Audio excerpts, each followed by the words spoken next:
Hello guys, today is Saturday, walang pasok mga bata, kaya magluluto ako ng isa sa mga favorite nilang ulam, kalderetang baka. So ito, nahalo ko na yung pickles sa toyo at konting water. Ipe-pressure cooker ko siya ng 20 minutes. Hi mga mamshi, mga beshi. Magluluto ako ng kalderetang baka. So, kailangan ko siyang palambutin para mas masarap, diba? Mas masarap kung malambot yung baka. So, ang gagamitin ko ngayon ay yung aking Philips all-in-one cooker. Napaka-useful nito. Dito kami minsan nagbe-bake, nag-steam, at dito na rin kami nagsasaing.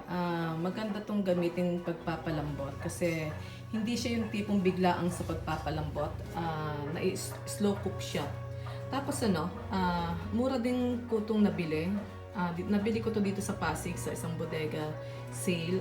14,000 yung price niya, tapos nakuha ko lang siya ng 9,000. So wait natin yung after 20 minutes sa pagpapalambot ng ating.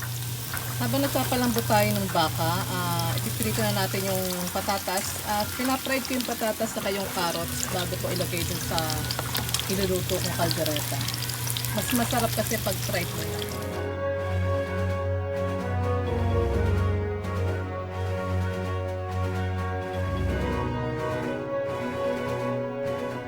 Paparay din natin yung dry pepper natin para ilalagay ko lang sa ibabaw para fancy karanggan. Yan, magigisa na ako. Una ko lebaw ang sibuyas natin. Dito na ako nagisa kung saan ako nag-fry ng patatas at ng carrots saka yung bell pepper. Sayang kasi yung mantika. So dinagdagan ko na lang siya ng konti mantika. Ayan, nadyan na rin yung bawang. Hintayin natin maluto yung bawang. Saka natin isasangkot siya yung ating beef na pinalambot. Hintayin natin siya medyo mag-medium brown yung ating bawang. Yan, nilagay na natin yung baka na pinalambot natin. Isasangkot siya natin para ma-absorb ng baka, ng kanyang baka yung bawang at yung sibuyas. Yan, naglagay ako ng dalawang nor beef cubes. Diba sabi ko kasi pa nagluluto ako pag ganyan baka, so may nor. So wala nang seasoning ako ilalagay dyan, kundi yung nor na lang yan. Lalagyan natin ng tomato paste. Wala akong tomato sauce kaya tomato paste pa lang. Kalahati lang ito kasi ang asin, tapos lalagyan ko ng rino. Para sa isang kilong baka, 2 rino na ganito nilagay ko. After ko siyang masangkot siya sa maigisa sa sibuyas, bawang, sa nor, sa rino at sa tomato paste. So ilalagay ko na siya dito sa pinagpakuluan natin. Yan, nailagay na natin siya dun sa pinagpakuluan ko, pinagpalambutan. Hintayin lang natin siyang medyo kumulo ng kumulo. Slow lang yung apoy niya. Then nilagay ko na rin yung mga sili. 4 na sili nilagay ko. Yan po, nalagay ko na yung cheese natin. Hintayin natin medyo maglangis-langis, saka natin ilalagay yung gulay.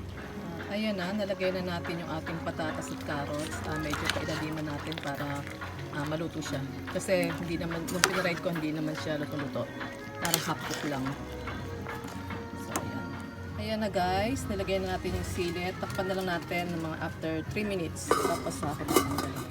Ayan na siya, luto na. So, hahanguin ko na para mag-prepare na ako ng lunch na.